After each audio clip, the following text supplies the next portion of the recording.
ಬೀದರ್ ನಗರ ಪಾಲಿಕೆಯಲ್ಲಿ ಹಲವಾರು ಸಮಸ್ಯೆಗಳಿವೆ, ಕೆಲವು ವರ್ಗಗಳು ವಿಳಂಬ ಆಗಿದೆ. ಆ ಕೆಲಸಗಳನ್ನ ಆದಷ್ಟು ಬೇಗ ಕೈಗೆತ್ತಿಕೊಂಡು ಇರ್ತಿದ್ದಾರೆ. ಮತ್ತು ಸ್ವಚ್ಛತಾ ವಿಚಾರವಾಗಿ ಇನ್ನೂ ಸ್ವಲ್ಪ ಚೆನ್ನಾಗಿ ಕೆಲಸ ಆಗಬೇಕಾಗಿದೆ. ಇಷ್ಟೊಂದು ಕಡೆ ಕಸದ ರಾಶಿನ ಜನರು ಅಲ್ಲೇ ನೆಲದ ಮೇಲೆ ಹಾಕ್ತಾ ಇದ್ದಿದ್ರು. ಬಟ್ ಕಮಿಷನರ್ ಅವ್ರು ಬಂದಮೇಲೆ ಪಾಪ ಈಗ ಅದನ್ನೆಲ್ಲ ಕ್ಲಿಯರ್ ಮಾಡಿಸಿ ತೆಗೆಸಿದ್ದಾರೆ. ಮತ್ತು 100% ಸೆಗ್ರಿಗೇಷನ್ ಆಗಬೇಕು ಡ್ರೈ ಆ್ಯಂಡ್ ವೆಟ್ ವೇಸ್ಟ್ ಸೋರ್ಸ್ನಲ್ಲಿ. ಸೊ ಅದಕ್ಕೆ ಈ ಕ್ರಮಗಳು ತೆಗೆದುಕೊಳ್ಬೇಕು ಅಂತ ಹೇಳಿದ್ದೀನಿ. ಜನರು ಜಾಗೃತಿ ಮೂಡಿಸುವಂಥದ್ದು, ಹೆಚ್ಚು ಪೌರ ಕಾರ್ಮಿಕರನ್ನು ಕೆಲಸಕ್ಕೆ ತಗೊಳ್ಳುವಂಥದ್ದು, ಮತ್ತು ಜನರಿಗೆ ಇನ್ಸೆಂಟಿವೈಸ್ ಮಾಡೋದು, ಮತ್ತು ಯಾರು ಕಸ ಹಾಕ್ತಾರೋ ಅವ್ರನ್ನ ದಂಡ ಹಾಕುವಂಥದ್ದು, ಇಂಥೆಲ್ಲ ಕ್ರಮಗಳ ಮೂಲಕ 100% ಸೆಗ್ರಿಗೇಷನ್ ಸೋರ್ಸ್ ಆಗಬೇಕು ಅಂತ ಕೂಡ ಹೇಳಿದ್ದೇನೆ. ಮತ್ತು ಕಸ ಏನು ಬರ್ತಾ ಇದೆ ಅದು ಪರಿಷ್ಕರಣೆ ಆಗ್ತಾ ಇಲ್ಲ ಕರೆಕ್ಟಾಗಿ. ಸೊ ಅದಕ್ಕೂ ಕೂಡ ಈಗ ಒಂದು MRF unit, waste processing unit ಮಾಡ್ತಾ ಇದ್ದಾರೆ. ಸೊ ಅದಾದರೆ ಅದು ಕೂಡ ಕಸ ಕೂಡ ಸರಿಯಾಗಿ ಪ್ರೊಸೆಸ್ ಆಗಿ ಅದು ಲೆಗಸಿ ಲಿಸ್ಟ್ ಪೈಲಪ್ ಆಗೋದು ತಪ್ಪುತ್ತೆ. ಸೊ ಹಾಗಾಗಿ ನಗರದಲ್ಲಿ ಸ್ವಚ್ಛತೆ ಆಗ್ತದೆ, ಸರಿಯಾಗಿ ಸ್ವಚ್ಛತೆ ಕಾಪಾಡ್ಕೋಕೆ ಅನುಕೂಲ. ಬಂದಿರಲಿಲ್ಲ, ಈಗ ನೀವು ಹೇಳಿದಿರಿ, ನಾನು ಕಮಿಷನರ್ ಹೇಳ್ತೀನಿ, ಎಲ್ಲೆಲ್ಲಿ ರಸ್ತೆಗಳು ಇದ್ರೆ ಇಲ್ಲ ಸರ್, ಆದ್ರೂ ತೊಗೊಳ್ತಾ ಇದ್ದಾರೆ. ಅವರಿಗೂ ಗಮನ ಇದ್ರೆ ಅದು ತಪ್ಪದು. ಸೊ ಈಗಾಗಲೇ ನಾನು ಕಮಿಷನರ್ಗೆ ಹೇಳ್ತೀನಿ, ಎಲ್ಲೆಲ್ಲಿ ಆ ರೀತಿ ಎನ್ಕ್ರೋಚ್ಮೆಂಟ್ ಮಾಡ್ಕೊಂಡ್ರೆ ತೆರವುಗೊಳಿಸಿ ಅಂತ ಹೇಳಿ. ಬಟ್ ಅದು ಸ್ವಲ್ಪ ಸಮಯ ಕೊಟ್ಟು ತೆರವುಗೊಳಿಸಿ ಅಂತ ಹೇಳಿದ್ದೀನಿ. ಈಗಾಗಲೇ ನಾವು UCF ಫಂಡ್ ವಿಚಾರವಾಗಿ ಮಾತಾಡ್ತಿರ್ಬೇಕಾದ್ರೆ ಹೇಳಿದ್ವಿ, ಬೇರೆ ಬೇರೆ ಕಡೆ ಏನು ವೆಜಿಟೇಬಲ್ ಆ್ಯಂಡ್ ಫ್ರೂಟ್ ಮಾರ್ಕೆಟ್ಗಳು ಮಾಡಿ, ಸ್ಟ್ರೀಟ್ ವೆಂಡರ್ಸ್ಗಳಿಗೂ ಕೂಡ ಮಾರ್ಕೆಟ್ಗಳನ್ನು ಮಾಡಿಕೊಡಿ ಅಂತೇಳಿ ನಾನು ಹೇಳಿದ್ದೆ. ಸೊ ಅದಾದರೆ ಅವ್ರಿಗೆ ಬೇರೆ ಕಡೆ ತಮ್ಮ ಅಂಗಡಿಗಳನ್ನು ತೆರೆದಕ್ಕೂ ಅನುಕೂಲ ಆಗುತ್ತೆ. ಫುಟ್ಪಾತ್ಗಳನ್ನು 500 ಕೋಟಿ ಫಂಡ್ ಏನಿದೆ ಅದರಿಂದ ರಸ್ತೆ ಮತ್ತು ಚಾರಿಟಿಗಳು ಕಾಮಗಾರಿಗಳು ತಗೊಳ್ಬೇಕು ಅಂತೇಳಿ 45 ಕೋಟಿ ವರ್ಕ್ ಇತ್ತು. ಆ 45 ಕೋಟಿ ವರ್ಕು 2 ವರ್ಷದ ಹಿಂದೆ ಅದು ಮಂಜೂರಾಗಿತ್ತು. ಆದರೆ ಆ ಕೆಲಸ ಇನ್ನೂ ಆಗಿಲ್ಲ, ಯಾಕಂದ್ರೆ ಗ್ರಾಂಟ್ ಇನ್ನೂ ಬಂದಿರಲಿಲ್ಲ. ಬಟ್ ಈಗ ಅದರದ ಎಸ್ಟಿಮೇಟ್ ಜಾಸ್ತಿ ಆಗುತ್ತೆ. 2 ವರ್ಷ ಹಿಂದಿದ್ದಕ್ಕೂ ಇದಕ್ಕೂ ಬೆಲೆ ವ್ಯತ್ಯಾಸ ಜಾಸ್ತಿ ಆಗುತ್ತೆ. ಸೊ ಅದಕ್ಕೂ ರೀಎಸ್ಟಿಮೇಟ್ ಮಾಡಿ ಇನ್ನೂ ಹೆಚ್ಚಿನ ಹಣ ಬೇಕಂತ ಕೇಳಿ ಕೊಡಿಸ್ಕೊಡ್ತೀನಿ ಅಂತ ಹೇಳಿದ್ದೀನಿ. ಸೊ 200 ಕೋಟಿಗೂ ಹೆಚ್ಚು ಕಾಮಗಾರಿಗಳು ರಸ್ತೆ ಮತ್ತು ಚರಂಡಿಗಳು ತೆಗೆದುಕೊಟ್ರೆ ನಮ್ಮ ಬೀದರ ನಗರ ಪಾಲಿಕೆಯಲ್ಲಿ ರಸ್ತೆಗಳ ಸಮಸ್ಯೆ ಇದೆ, ಅದು ಪರಿಹಾರ ಆಗುತ್ತೆ. 20 ರೂಪಾಯಿ 30 ರೂಪಾಯಿ ಇದ್ದು 60 ರೂಪಾಯಿ ಮಾಡಿರ್ತಾರೆ. 60 ರೂಪಾಯಿ ಅಂದ್ರೆ ಈಗ ನೀವು ಹೇಳಿದಿರಿ, ಇಲ್ಲೇ ಕಮಿಷನರ್ಗೆ ನಾನು ಸೂಚನೆ ಕೊಡ್ತಾ ಇದ್ದೀನಿ, ಎನ್ಕ್ರೋಚ್ಮೆಂಟ್ ಫುಟ್ಪಾತ್ಗಳಲ್ಲಾಗಿದ್ರೆ ತೆಗಿಬೇಕು. ಯಾರು ಕೂಡ ಸ್ಟ್ರೀಟ್ ವೆಂಡರ್ಸ್ಗೆ ಅನ್ನೆಸರಿ ಹರಾಸ್ ಮಾಡಬಾರ್ದು. ಅವರು ಕರೆಕ್ಟ್ ಜಾಗದಲ್ಲಿ ಎಲ್ಲೋ ಎನ್ಕ್ರೋಚ್ ಮಾಡಿಲ್ಲದೆ ತಮ್ಮ ಕಾರ್ಟ್ಗಳು ಏನಾದ್ರು ಅದರೊಳಗೆ ವ್ಯಾಪಾರ ಮಾಡ್ತಿದ್ರೆ ಅವ್ರಿಗೆ ತೊಂದರೆ ಕೊಡಬಾರ್ದು. 20 ರೂಪಾಯಿ ಇದ್ದು 60 ರೂಪಾಯಿ ತಗೊಳ್ತಾರೆ. ಅದನ್ನ ನೋಟ್ ಮಾಡ್ಕೊಳ್ಳಿ. ಆ ತರದ್ದೆಲ್ಲಾದ್ರೂ ನಡೀತಾ ಇದ್ರೆ ಅದನ್ನ ನಿಲ್ಸಿ.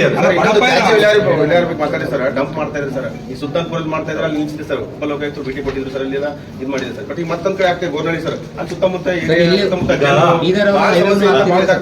ಈಗ ಏನು ಕಾಲೇಜ್ ಇದೆ ಸರ್, ನಮ್ಮ ಸಿಟಿಸನ್ಸ್ ಏನಿರ್ತಾರೆ ಅವರು ತಮ್ಮ ರೋಡ್ಗಳಲ್ಲಿ ಆ ರೀತಿ ಡಂಪ್ ಮಾಡಬಾರ್ದು.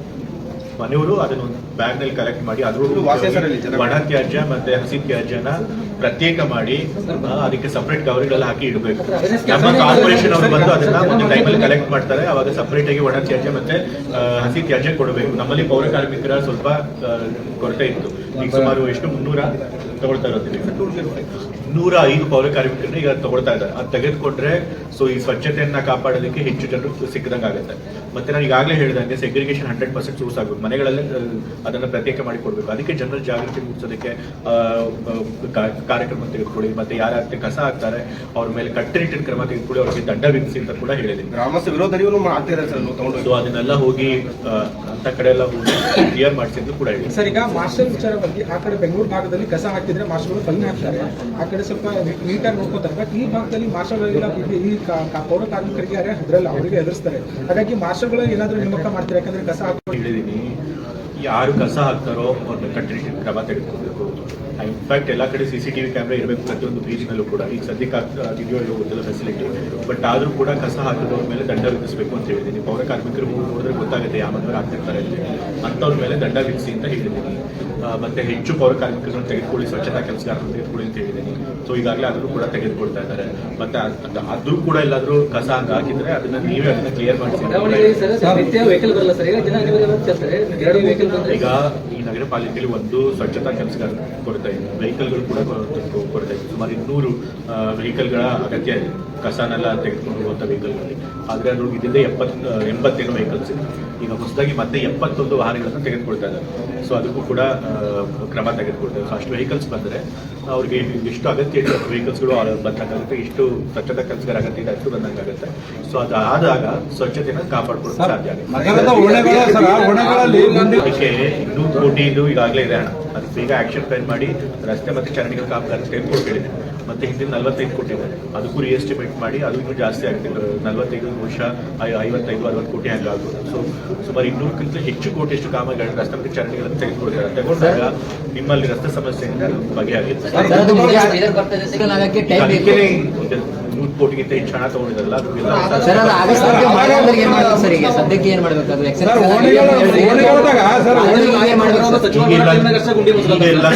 ಆತರ ಬಹಳ ದೊಡ್ಡದಾಗಿ ಗುಂಡಿ ಬಿದ್ದು ಗುಂಡಿ ಬಿಟ್ಟಿದೆ ಸರ್. ವಾಹನ ಓಡಾಟಕ್ಕೆ ತೊಂದರೆ ಆಗ್ತಾ ಇದ್ರೆ ಅದನ್ನು ಮುಚ್ಚುವಂತಹ ರಿಪೇರಿ ಮಾಡುವಂತದ್ದು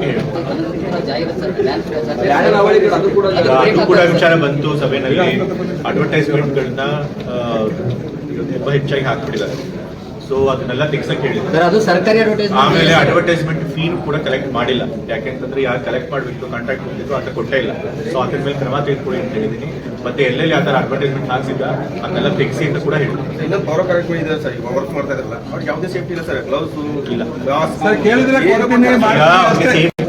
ಕೊಡುವಂತ ಕ್ರಮ ಸಂಬಳ ಕೂಡ ಆಗಿಲ್ಲ ಅಂತ ಅಷ್ಟು ಜನಕ್ಕೆ ಕೊಡುವಂಥದ್ದು ಮಾಡಿದ್ರು.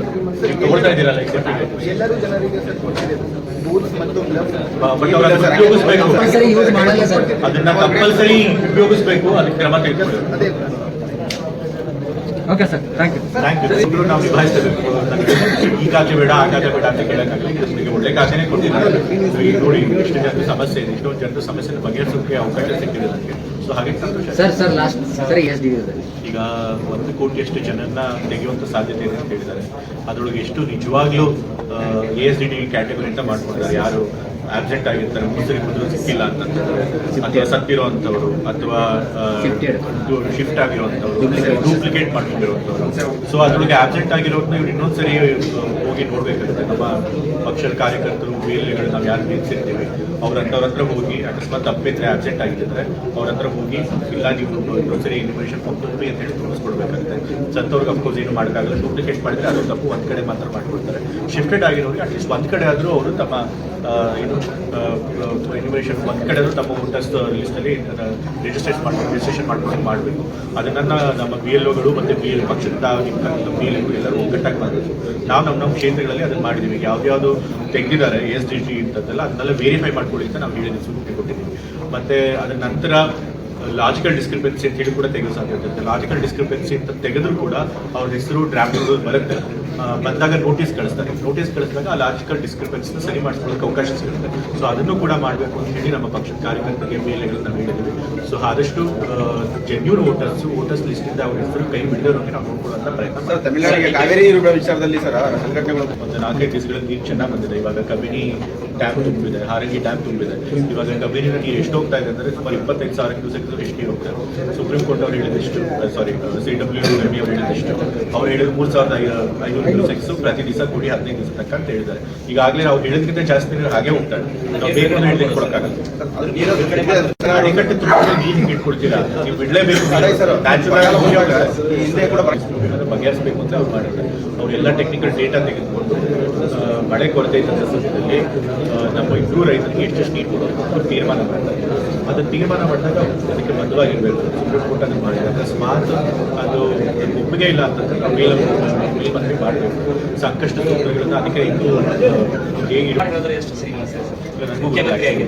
ನಿಜ ಹೇಳಬೇಕು ಅಂದರೆ ಅದಕ್ಕೆ ಸಂವಿಧಾನದ ಪ್ರಕಾರ ಯಾವ ರೀತಿ ಅದನ್ನು ಸಭಾಪತಿಯೊಮ್ಮೆ ಕೆಳಗಿಳಿಸಬೇಕು ನನಗೂ ಗೊತ್ತಿಲ್ಲ. ಸೊ ನೀವು ಗೊತ್ತಿದ್ರೆ ಹೇಳಿ, ಅದು ಸರಿ ಗೊತ್ತಿಲ್ಲ. ಯಾಕಂದ್ರೆ ಈಗಂತೂ ನಮ್ಮ ವಿಧಾನ ಪರಿಷತ್ನಲ್ಲಿ ಸಂಖ್ಯೆ ಹೋಗಿಲ್ಲ. ಸಂಖ್ಯೆ ಇರೋದು ನಮ್ಮ ಆಡಳಿತ ಪಕ್ಷದವ್ರಿಗೆ ಜಾಸ್ತಿ ಇದೆ, ನಾವು ಸಂಖ್ಯೆ ಜಾಸ್ತಿ ಇದೆ. ಸೊ ಹಾಗಾಗಿ ನಾವು ಎಲೆಕ್ಟ್ ಮಾಡಿದಂತಹ ಸಭಾಪತಿಗಳೇ ಅಲ್ಲಿ ಕೂರ್ಬೇಕಾಗುತ್ತೆ. ಸೊ ಅದಕ್ಕೆ ಈ ಪ್ರೊಸೀಜರ್ ಗೊತ್ತಿಲ್ಲ ತಿಳ್ಕೊಂಡು ಅನ್ಕೊಂಡು ರೈತರು